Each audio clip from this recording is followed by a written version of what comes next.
ইতিহাস থেকে প্রাচীন, মধ্য এবং আধুনিক তিনটি কভার করার চেষ্টা করেছি।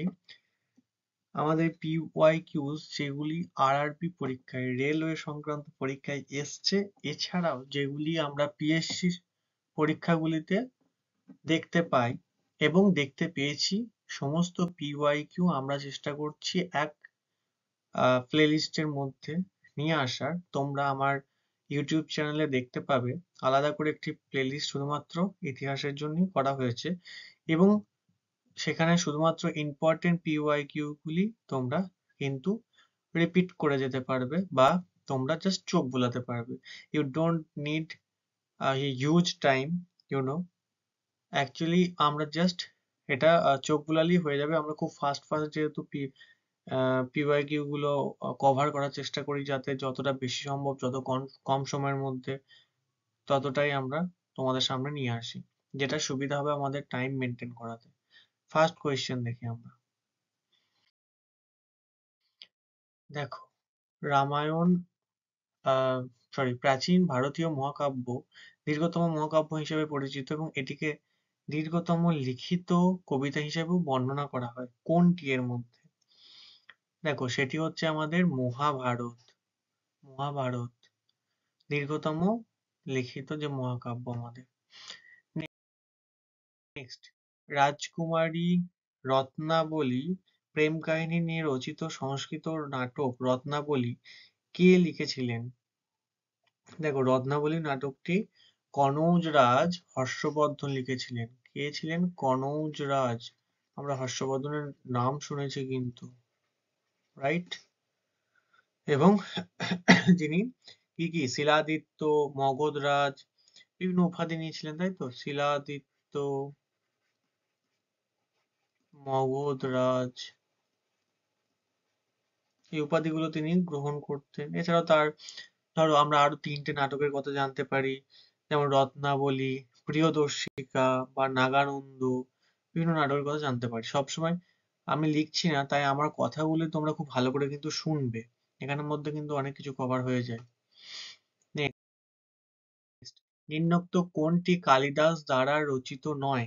দেখো, কালিদাস দ্বারা রচিত, দেখো, বিক্রম উর্বশীয়ম সঠিক, রঘুবংশম সঠিক, নীতিশার, নীতিশার এটি কিন্তু কমন্দকের লেখা, কমন্দকের লেখা।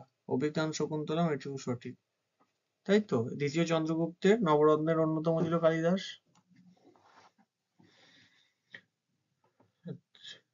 নেক্সট দেখো,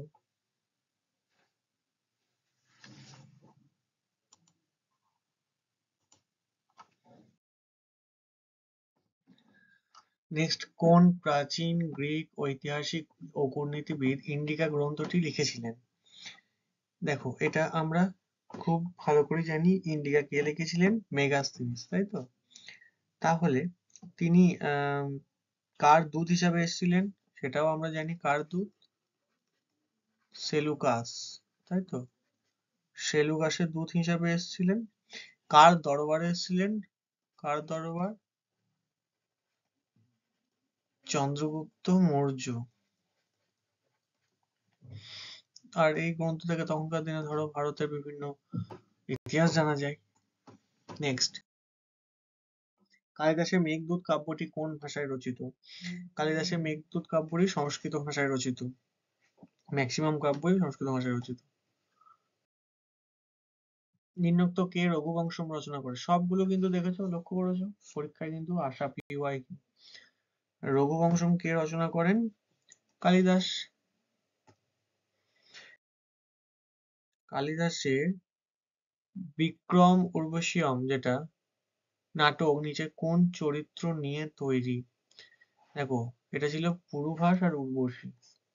উর্বশীয়ম ওখানেই রয়েছে, উর্বশী। গুণাঢ্য পৈশাচী ভাষায় কি রচনা করা হয়?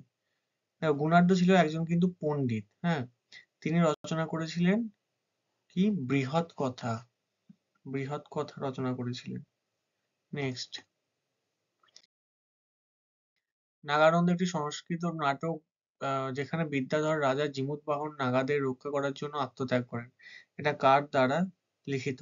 এটা কিন্তু হর্ষ তার দ্বারা লিখিত। নেক্সট, স্বপ্ন বাসুদেবদত্তা সংস্কৃত নাটকটি নিম্নোক্ত কার দ্বারা রচিত?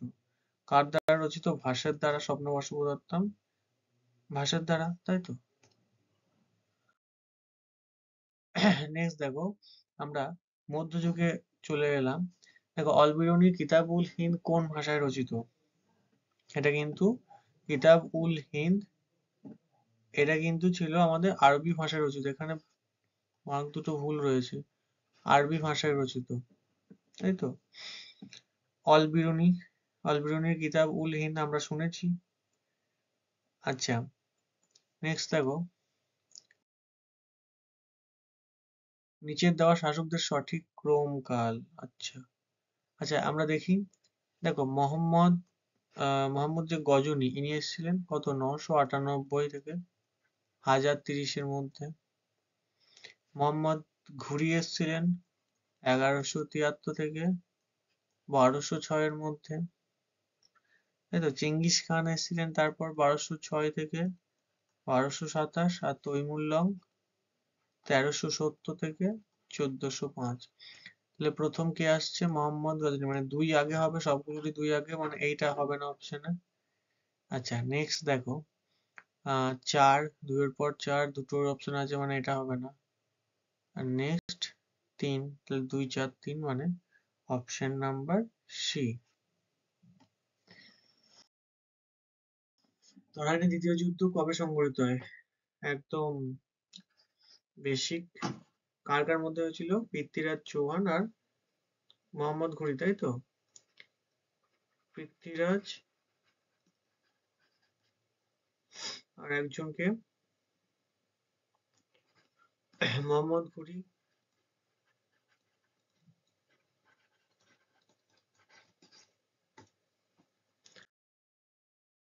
তারিখ-ই-হিন্দ গ্রন্থটি কার লেখা?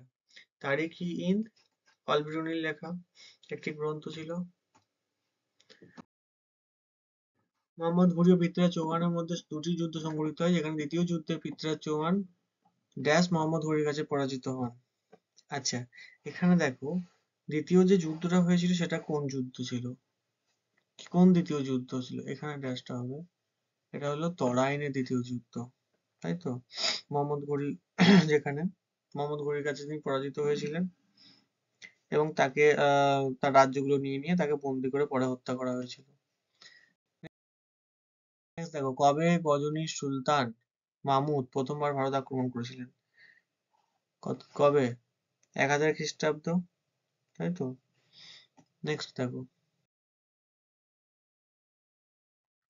কোন পণ্ডিত ও পরিব্রাজক কিতাব উল হিন্দ গ্রন্থটি রচনা করেছিলেন? এটা ছিলেন অলবিরুনি, আগেই করলাম।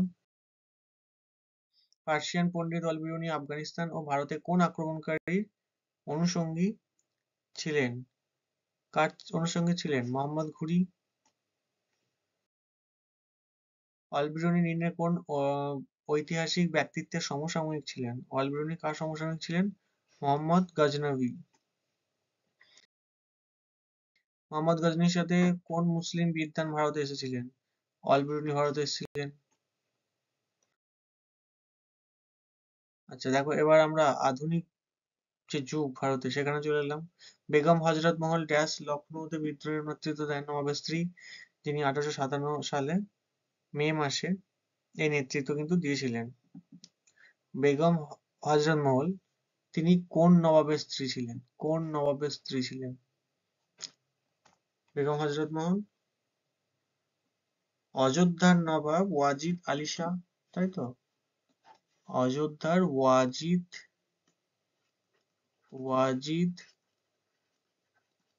আলী শাহ,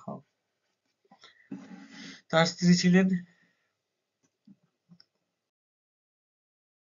1857 সালে মহাবিদ্রোহের সময় উত্তরপ্রদেশের বারুতে বিদ্রোহকারী শাহ মহল কত সালে যুদ্ধে নিহত হয়েছিলেন? দেখো কতটা ডিটেলস কোয়েশ্চেন এসেছিল। তাহলে জুলাই 1857 হবে। জুলাই 1857-তে শাহমহল যে জাট কৃষক গোষ্ঠীর অন্তর্ভুক্ত ছিলেন কিন্তু এই যে জাট কৃষক গোষ্ঠী রাজস্থানের দিকে আমরা দেখতে পাই, তাই তো কিছুটা জাট দিয়ে একটা সিনেমা বেরিয়েছিল না? আচ্ছা, নেক্সট দেখি।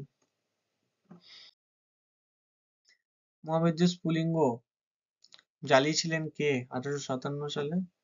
একদম ইজি, মঙ্গল পান্ডে, তাই তো। ব্যারাকপুর ক্যান্টনমেন্টে শুনেছিলাম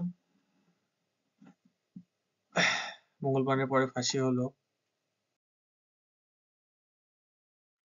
কোন যুদ্ধে আহমদউল্লাহ শাহ হেনরি লরেন্সকে পরাজিত করেন?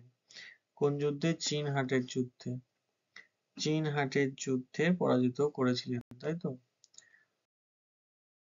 ব্রিটিশ পার্লামেন্ট কর্তৃক ব্রিটিশ ক্রাউনের কাছে হস্তান্তর হয় কি?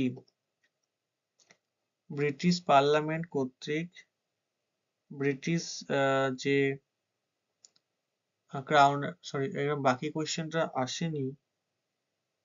কোন সালে ইস্ট ইন্ডিয়া কোম্পানির ক্ষমতা ইস্ট ইন্ডিয়া কোম্পানির যে পাওয়ার সেটা ব্রিটিশ পার্লামেন্ট কর্তৃক, সেটা আমরা জানি কি মহাবিদ্রোহের পর তো, তাহলে 1858। 1857 সালে মুঘল সাম্রাজ্যের শেষ শাসক ব্রিটিশদের দ্বারা উৎখাত হয়েছিল। ড্যাশ মুঘল সাম্রাজ্যের শেষ শাসক কে ছিলেন তিনি? বাহাদুর শাহ জাফর। দ্যাটস ইট, আজকে এতটাই থাকলো। যতটা শর্ট করা যায় ভিডিওটা ততটা চেষ্টা করা হয়েছে। তোমরা প্লিজ পুরোটা দেখবে, তবে তোমাদের একটা রিপিট হবে। Thank you so much and don't forget, তোমাদেরকেও আমাদের পাশে থাকতে হবে, তবেই আমরা আরো গ্রো করতে পারবো এবং তোমাদের জন্য অ্যাপ্রোপ্রিয়েট কন্টেন্ট এবং টাইম ম্যানেজ করে যে কন্টেন্ট সেগুলো কিন্তু আমরা আনতে পারবো তোমাদের সামনে।